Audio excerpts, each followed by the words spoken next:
સંજેલી તાલુકાના ખેડૂત લાભાર્થીઓનું સરદાર ડેપો પર કીટ ફળવાઈ, પરંતુ લાભાર્થીને ન આપીઓને બારોબાર ચાઉ થઈ ગયું. સરદાર ડેપો રાતોરાત ડેપો બંધ કરી દેવાયો તો લાભાર્થીની કીટ ક્યાં ગઈ? લાભાર્થી મૂંઝવણમાં મુકાયા.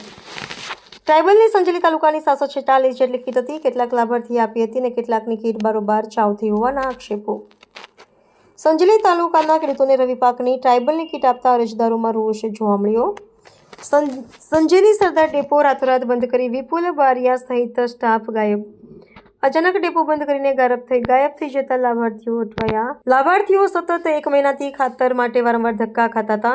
લાભાર્થીના ચણા, ડીએપી, ખોળ સહિતની કીટ સરદાર ડેપોના વિપુલ બારિયા જાવ કરી ગયા હોવાનો આક્ષેપ. ટ્રાયબલ કીટ તો ફળવાઈ પણ અરજદારોને ન આપી. આ બાબતે લાગતા ઓળખતા અધિકારીઓ તપાસ કરશે કે કેમ? અરજદારોને 1 મહિનાથી ધરમના ધક્કા ખવડાવવામાં આવી રહ્યા છે. ટ્રાયબલની કીટ હોવા છતાં અરજદારને કેમ ન આપી રાતોરાત સરદાર ડેપો કેમ બંધ કરી દેવામાં આવ્યો? રિપોર્ટર શેખ અબ્દુલ કાદિર, રાહુલ. ભાઈ નરસિંહભાઈ, ગામ દાલસીમાં અમને આજે 15 દિવસથી ખાતર મળતું નથી. આજે આવો, કાલે આવો, 4 દિવસ પછી કે માલ નથી, આવી રીતના અમને ખોટી રીતે 15 દિવસથી હેરાન કરે છે ને આજે એગ્રો બંધ છે. શું કે સાહેબ તમને? સાહેબ કે આજે માલ જતો રહ્યો પીપલોદ ગોડાઉન ઉપર, એટલે ગોડાઉનથી માલ તમને મળશે એમ કે અમારે હવે કંઈ પીપલોદ જવાનું.